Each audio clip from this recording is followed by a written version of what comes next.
Like I need help. Like this is not a joke. This is an emergency. Gentle with my mind and physical. Every way you speak, it sounds so lyrical. I'm trying to see what is underneath. Cause you see the way you move is really fooling me. Yeah, it's the way your love is pouring overflow.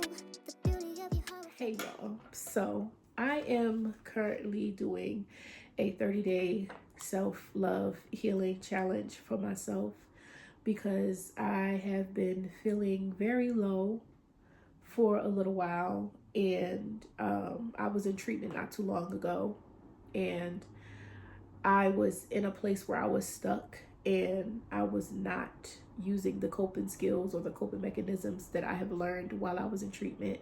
And I was kind of allowing myself to get to that point of a relapse, and I was just like, no, I cannot do that. I have come too far and I worked too hard, and I got, mind you, the place that I went to was beautiful, but I don't want to have to go back there. I don't mind going back because I loved it there, but I don't want to have to go back, if that makes sense. But nonetheless, I am challenging myself to lock in and really heal and continue to heal, because there was a lot of things that I've learned when I was there, and I really just do not want to get back to that point where like I'm flying back out there. But anyway, right now I just have some journal prompts that I'm cutting up. I have some affirmations here, and I also have some scriptures that I'm going to put on the board. But I really just wanted to talk about anybody who was a little confused about whether they should go to treatment or not, because I was that same way. And I was telling myself, I'm not that bad. Like, I don't really need to go to treatment. I don't need to go to no retreat or psych ward or any of that sort. Like, I'm just not, like, my life isn't that bad to where I need to go. And there were so many emotions that I was dealing with that I did not know how to deal with. And sometimes I didn't even know where those emotions came from. So it's just like, I have these feelings, I have these emotions, I'm going through these things. Sometimes I'm confused, sometimes I'm numb, sometimes I'm sad, sometimes I'm depressed, and then sometimes I'm just happy. Then I get irritable and I'm angry, and it was just a constant cycle. Like, I would have sudden highs, then the lows would come in so drastically. It's just like, what the heck? And I know a lot of those things have stemmed from low self-esteem, because my self-esteem is actually in the dirt. It's not as bad as it was, back then.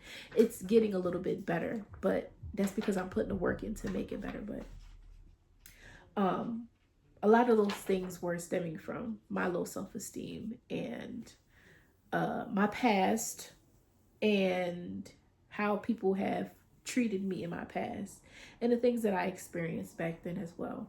But when I decided to go to treatment, I was so bad off mentally that I was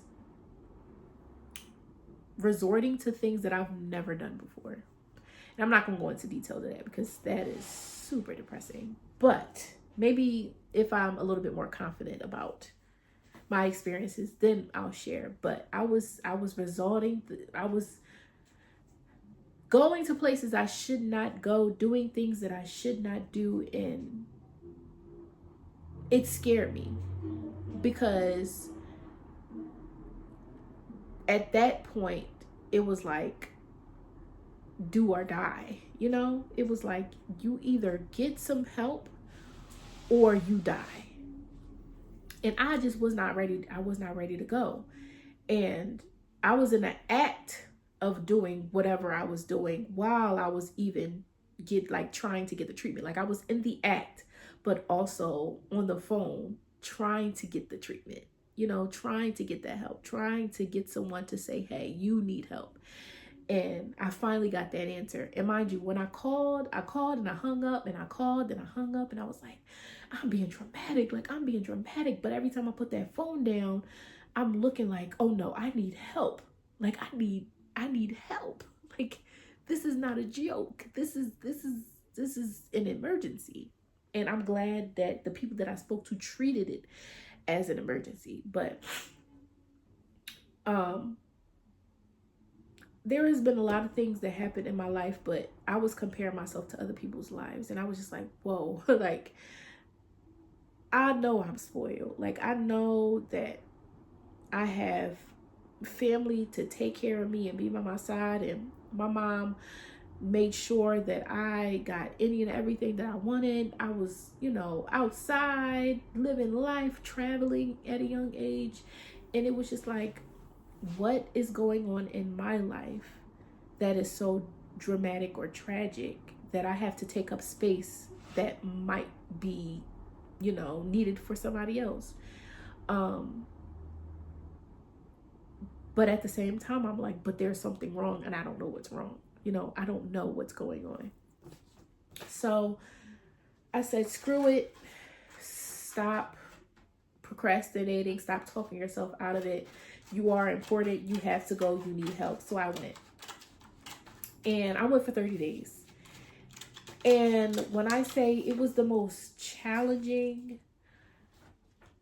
experience, because you are in therapy every day, all day. Even when you are not with a therapist, you are still getting therapy with your peers, because you're speaking to them and talking to them about their experiences, and you're getting advice, and you're just being able to sit down and relate to the people that are there. And when you, as the person who feels as though you're taking up space, when you listen to other people and you hear the things that they go through, it's eye-opening, because it's like, oh my God, I can relate to that. And these are people who have been diagnosed. These are people that are aware of their mental disorders or mental disabilities or whatever it is. Like, they are aware of it. They know what it is.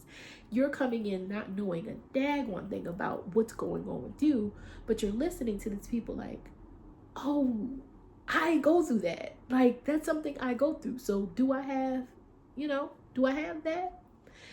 And 9 times out of 10, yeah, because listen, I was speaking to someone who was bipolar, and I'm listening to this girl, and I'm like, I'm sitting there in awe, like mouth open, jaw dropped, eyes staring, because I'm like, if I'm going through that, I must be bipolar. Guess what? I am. I have bipolar depression, PTSD, and anxiety. And talking to someone with PTSD is also eye-opening as well, because it's just like, I go through that. Like, that's something that I go through. And a lot of the things that I went through, I was not telling people. I was not saying, because I'm like, either you're not going to understand, you're going to question why, and I won't be able to tell you, or you're not going to believe me. And I have grown up not thinking that I wasn't heard by anybody. So me trying to explain the things that I was going through was just like, yeah, I'm not about to explain anything to anybody.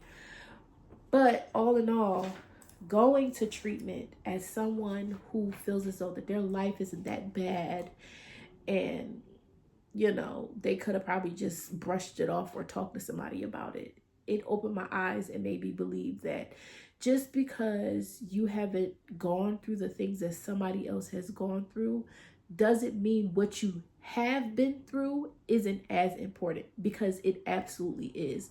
That's your life. It affects you, and you can't live through anybody else. You only have to live on through your own person. Like, you're your own person. You still have to go home and live your life at the end of the day. You still have to go home and continue the same routine as you were going through. And what are you going to do at that point? What are you going to do at that point? You're just going to keep suffering. So why not just go and get the treatment? And another thing is, therapy will show you what you're really going through. Okay, those therapists will really get whatever it is out of you. And there was so much more to my trauma that I thought wasn't that deep, and it actually was that deep. Okay?